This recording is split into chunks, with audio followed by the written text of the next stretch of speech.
Welcome to How to Spot If Your Company Needs to Strengthen Its Corporate Governance. I'm Rebecca Gans, and I have with me today two corporate governance specialists, Mark Kippenberger. Thanks for inviting me, Bex. Pleasure. Tim White. Great to be here. Good to have you. And today we are going to be covering the 10 triggers for corporate governance.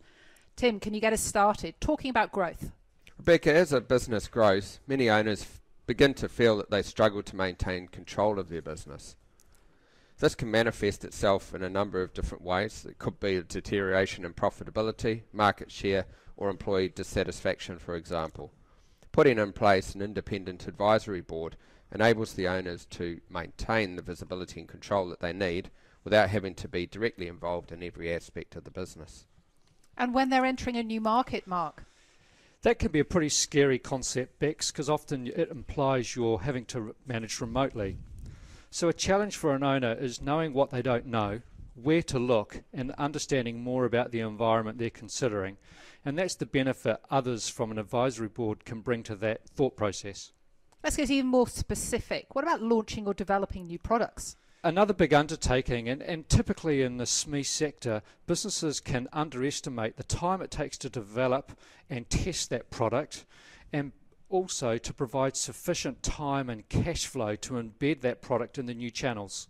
And corporate governance helps them to actually understand what's required. The experience of that advisory board can provide a much more rigour and thought to that process, so they do provide sufficient time and cash flow to allow that to happen in a reasonable way. And sometimes people just get stuck, don't they, Tim?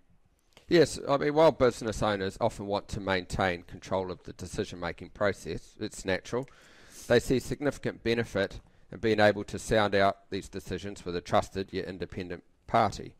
An advisory board can, of course, fulfill that need. Sometimes the greatest value is simply the independent sounding board. And then looking at cash flow, Mark, what about the challenges there? Well, as we all know, Bex, the cash flow can be brutal, particularly if you start missing payments. A board brings to the cash process a no surprises approach to ensure that we're funding future plans in an appropriate way. And if the bank becomes concerned, Tim? Banks and other funders are increasingly requiring their customers to strengthen their corporate governance, putting in place either a statutory or advisory board to give that additional comfort.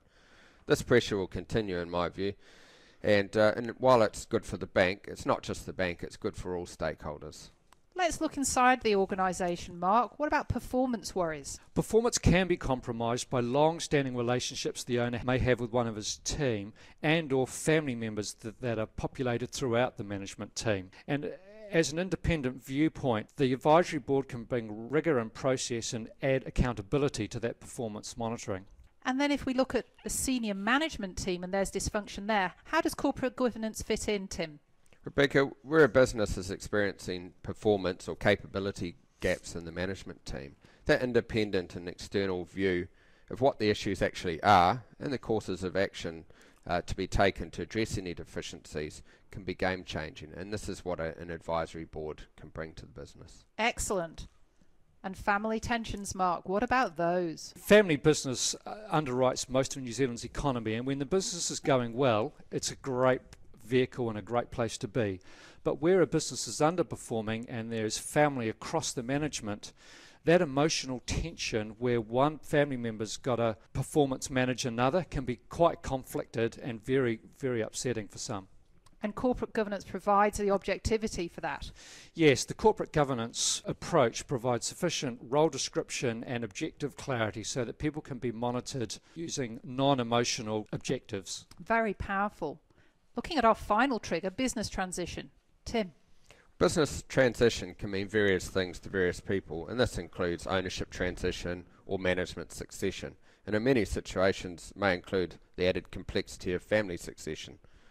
But good corporate governance can provide that appropriate framework and mechanisms and independent advice to ensure that whatever it is, there is a smooth transition. Well, that's it from us today in terms of the top 10 triggers for corporate governance.